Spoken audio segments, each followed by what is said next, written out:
The Neurotic-Borderline-Capitalist Agenda can be understood as a systematic effort by cybercapitalism to shape individuals who are divided between neurosis and borderline structures. This dual structuring creates subjects who are simultaneously productive and pathologically dependent, sufficiently normal to function as workers, and sufficiently pathological to drive consumption. This dynamic reflects a calculated strategy to optimize economic utility, ensuring individuals remain trapped within the cycles of production and consumption.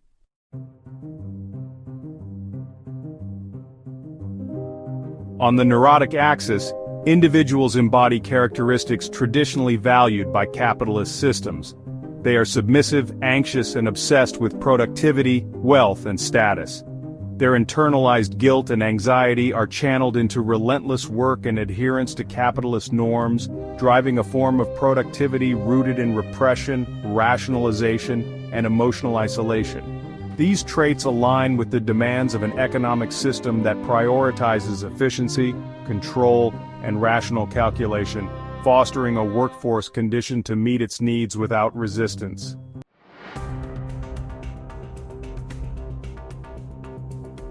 On the borderline axis, individuals are shaped to exhibit emotional instability, impulsivity, and dependency. These traits are economically advantageous as they fuel excessive consumption. The instability of self-image characteristic of borderline structures ensures a perpetual search for validation through material possessions and experiences. Impulsivity and emotional dysregulation make individuals particularly vulnerable to marketing strategies designed to exploit their vulnerabilities, driving compulsive consumer behaviors that sustain capitalist economies.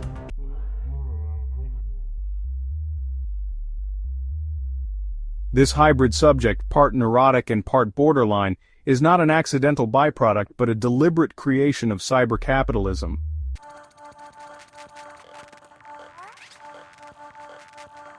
Digital technologies play a crucial role in this structuring process. Algorithmic systems, social media platforms, and digital marketing amplify neurotic and borderline tendencies, creating an environment where individuals are conditioned to embody these characteristics. Productivity tools and gamified work environments reinforce neurotic traits, glorifying hustle culture and the relentless pursuit of success. Meanwhile, social media and e-commerce platforms thrive on the emotional highs and dependency of borderline traits, ensuring users remain trapped in cycles of consumption.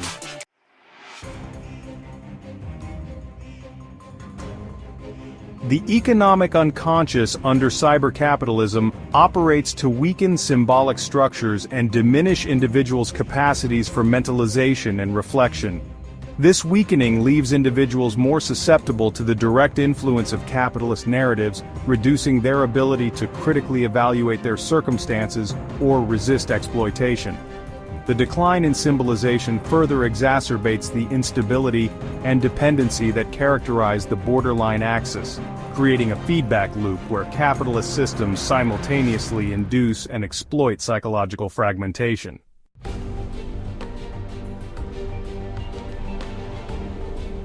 The double bind created by this agenda ensures individuals remain perpetually fragmented. As workers, they are required to be rational and emotionally detached, adhering to the demands of productivity. As consumers, they are encouraged to be impulsive and emotionally unstable, driven by desires and insecurities. This contradiction is not a flaw but a calculated feature of the system, ensuring individuals are continuously cycling between these roles, each feeding the other and sustaining the broader capitalist structure.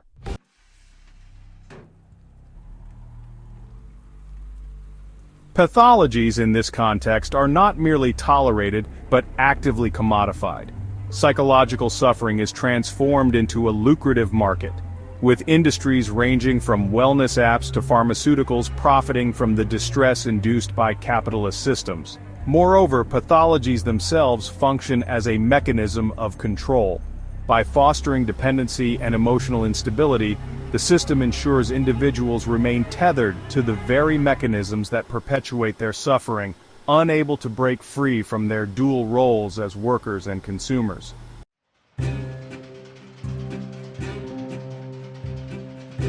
This agenda reflects a profound exploitation of human psychology, turning both productivity and pathology into economic assets.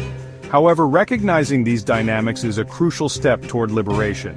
The deconstruction of this agenda requires a multidisciplinary approach, integrating psychoanalysis, sociology, and critical theory to unveil the mechanisms at play. Resistance must go beyond critique, envisioning alternative frameworks that prioritize autonomy, solidarity, and well-being over economic utility. Only by reclaiming psychological and social spaces from the grip of cyber-capitalism can individuals hope to escape the dual bind of this insidious agenda.